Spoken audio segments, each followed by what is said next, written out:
So welcome back. अब अगर हमें लेट्स से एग्जामिनर कहता है कि find the total cost of 18,000 units, तो हम कैसे कैलकुलेट करेंगे? अच्छा, अब याद रखिए रिग्रेशन एनालिसिस का जो मॉडल है वो एक लीनियर रिलेशनशिप अज्यूम करता है। और लीनियर रिलेशनशिप का मतलब ये है कि जब आपके एक्स के यूनिट्स बढ़ेंगे तो वाई में जो चेंज आएगा वो एक कांस्टेंट रेट के साथ आएगा, कांस्टेंट पर यूनिट रेट के साथ चेंज आएगा।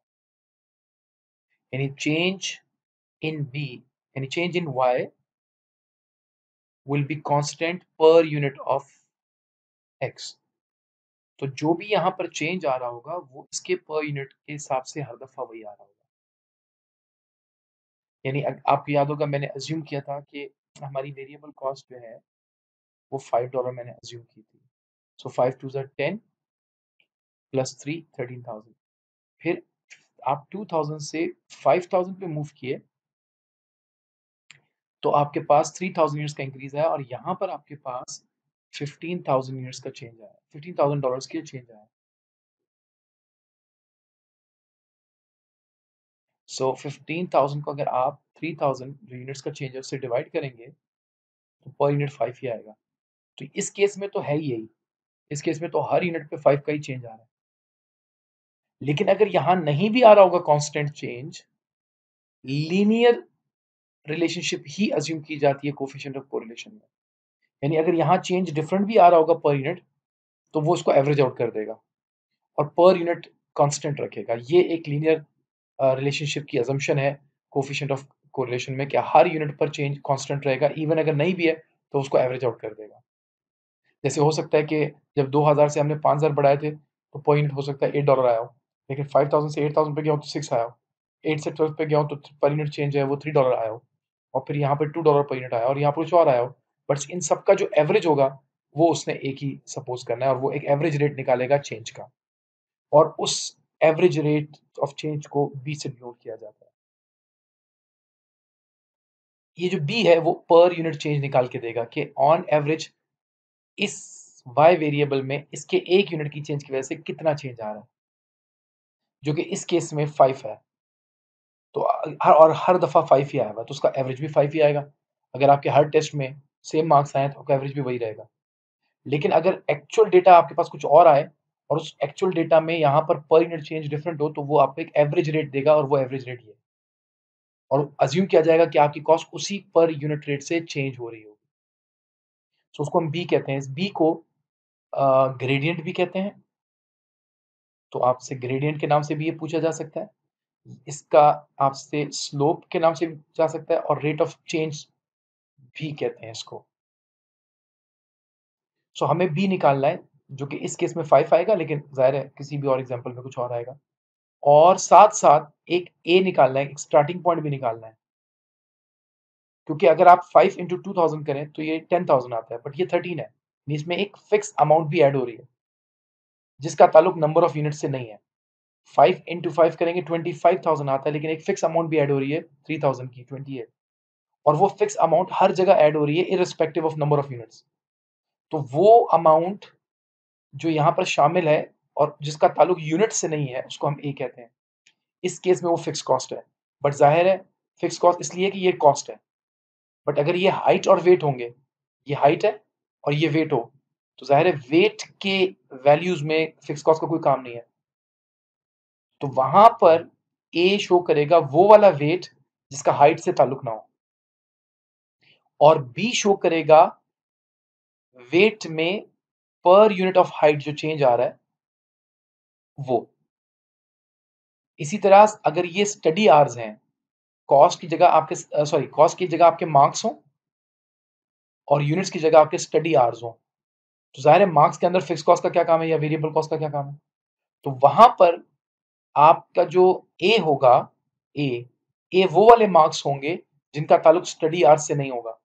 अगर आप एग्जाम में बैठते हो तो कुछ ना भी पढ़ा हो तो आप कुछ ना कुछ लिखकर कुछ ना कुछ मार्क्स तो फिर भी हासिल कर या, और लेकिन एक मार्क्स का वो हिस्सा होगा जो आपके स्टडी आवर्स पे डिपेंड कर रहा होगा, और वो बताएगा कि 1 घंटा पढ़ने के बाद आपके कितने मार्क्स आते हैं, तो बी उसको शो करेगा। मार्क्स पर आवर, यहाँ कॉस्ट पर यूनिट है।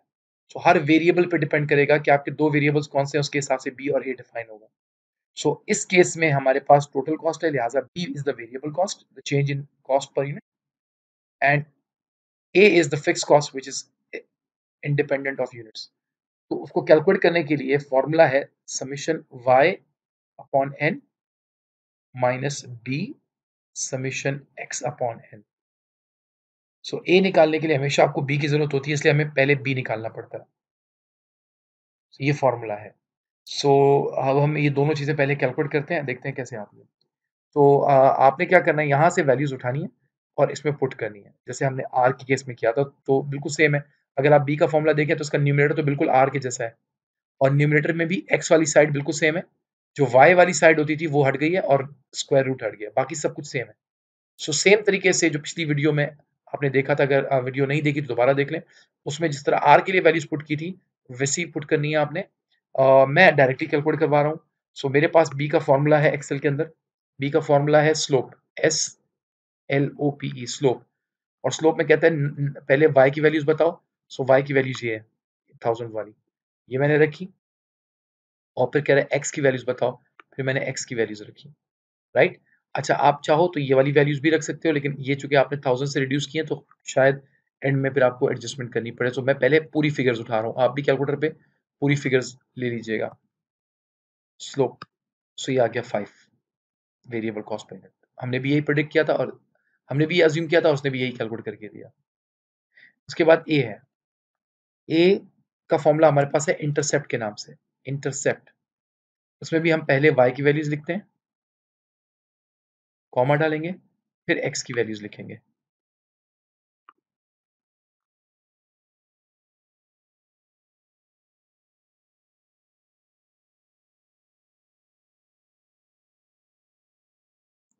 सो पहले y की वैल्यूज,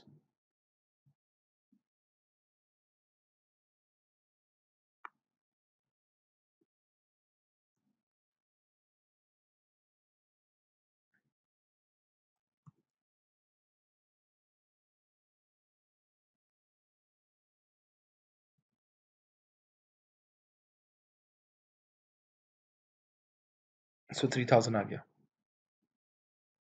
सो ए हमने 3000 ही सपोज किया था, फिक्स कॉस्ट वो भी आ गया। सो आपके पास दोनों वैल्यूज आ गई। उसके बाद थर्ड स्टेप विल बी कि अगर आपको एक्स नंबर ऑफ यूनिट्स पर y प्रिडिक्ट करना है, तो फॉर्मूला लीनियर इक्वेशन का है कि एक अमाउंट फिक्स होगी और दूसरी अमाउंट डिपेंड करेगी यूनिट्स के ऊपर या एक्स के ऊपर, और वो होगा बी एक्स। सो बी हमने निकाल लिया था विच इज 5, ये रहा, हमने 5 निकाला, हमने पुट कर दिया। ए भी हम कैलकुलेट कर चुके हैं 3000। अच्छा, याद रखिए अगर आपने यहां से वैल्यूज उठाई होंगी ना, तो आपके पास ए जो है वो 3000 की जगह 3 आ रहा होगा, क्योंकि ये थाउजेंड्स रिड्यूस कर दिए थे हमने वाई के। लेकिन बी सही आ रहा होगा, 5 ही आ रहा होगा, चाहे आपने 1000 रिड्यूस करके दोनों जगह से सॉल्व किया हो या थाउजेंड्स लगाकर सॉल्व किया हो, सेम आएगा, क्योंकि ये रेट है, और रेट जो होता है उसमें न्यूमरेटर और डिनोमिनेटर दोनों आते हैं। तो अगर आपने यहाँ से भी जीरोस हटा दिए, यहाँ से भी हटा दिए, तो नेट इम्पैक्ट वैसे भी कैंसिल आउट हो जाता है। सो बी विल बी सेम, चाहे आप बगैर 1000 की वैल्यूज के सॉल्व कर लो या 1000 के साथ सॉल्व कर लो, बट ए जो है वो चेंज हो जाएगा, क्योंकि आपने कॉस्ट में से जीरोस हटाए, और ये भी सिर्फ कॉस्ट है, इसमें यूनिट्स का कुछ काम नहीं है, लमसम कॉस्ट है। तो कॉस्ट के जीरोस जब भी हटाएंगे तो यहाँ पर आंसर रिड्यूस होकर आएगा, 3 आएगा, तो आपने तो इसको 1000 कर देना है, 3000 कर देना है। फिलहाल मुझे जरूरत नहीं है, क्योंकि मैंने यहाँ से वैल्यूज उठाई थी, तो मुझे कोई एडजस्टमेंट करने की जरूरत नहीं है। 3000 प्लस 5 और x जो है वो है 18000। सो हमें 18000 की कॉस्ट मालूम करनी है, तो x की जगह हम 18000 पुट कर देंगे। सो 5 इंटू 18000 अगर आप करेंगे तो इट विल बी 90000, और उसमें 3000 ऐड करेंगे तो आंसर आ जाएगा 93000। सो हमारी प्रिडिक्टेड कॉस्ट 93000 है, अगर हम 18000 यूनिट्स बनाएंगे तो 93000 हमारी कॉस्ट एक्सपेक्टेड है क्या। तो इस तरीके से हम रिग्रेशन एनालिसिस को यूज करके फोरकास्ट कर रहे हैं अपनी कॉस्ट को यूनिट्स की बेस पे। अब आपके पास कोई भी वेरिएबल्स यहाँ दिए हुए हों, आप यहाँ वैल्यूज पुट करके प्रेडिक्शन कर सकते हैं, but make sure that x और वाई आप सही से पुट करो। जैसे मैंने आपको बताया था, एक्स हमेशा इंडिपेंडेंट वेरिएबल होगा और वाई हमेशा डिपेंडेंट वेरिएबल होगा। जैसे वो कभी-कभार एडवर्टाइज़मेंट और सेल्स का डेटा दे देता है। तो सेल्स और एडवर्टाइज़मेंट में आप किसको एक्स सपोज़ करेंगे, किसको वाई सपोज़ करेंगे? सोचिए। सेल्स एडवर्टाइज़मेंट पे डिपेंड करती है या एडवर्टाइज़मेंट सेल्स पे डिपेंड करती है?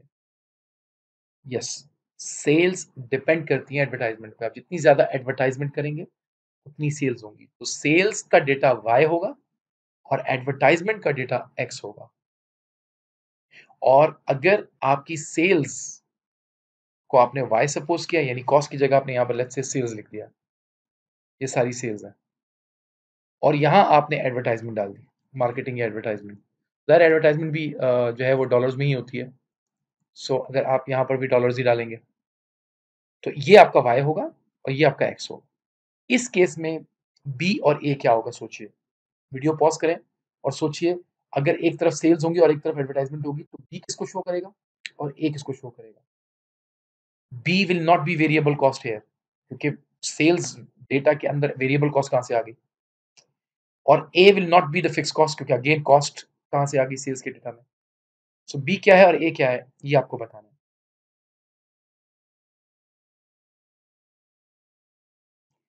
जी, बी चेंज इन वाई यानी चेंज इन सेल्स।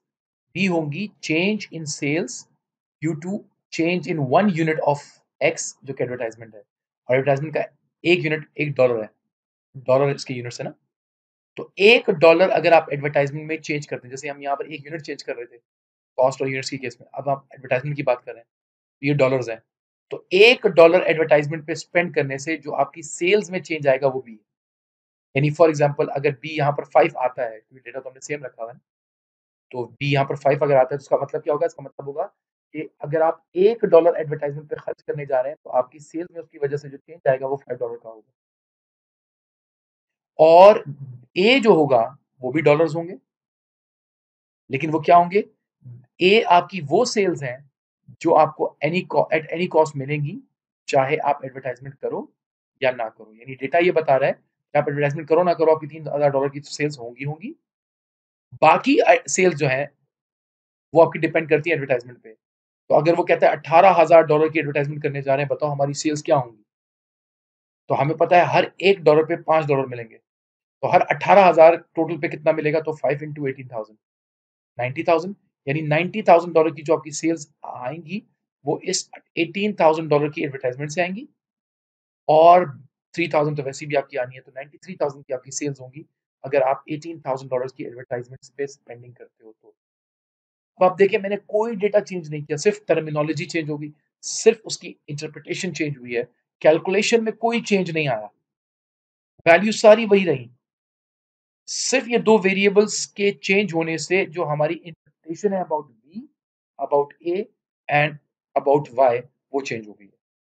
सो सिर्फ़ यही चेंज आएगा, बाकी कोई भी वेरिएबल्स हों, आपको A, B, R, R square calculate करने के लिए यही तरीका ही यूज़ करना है।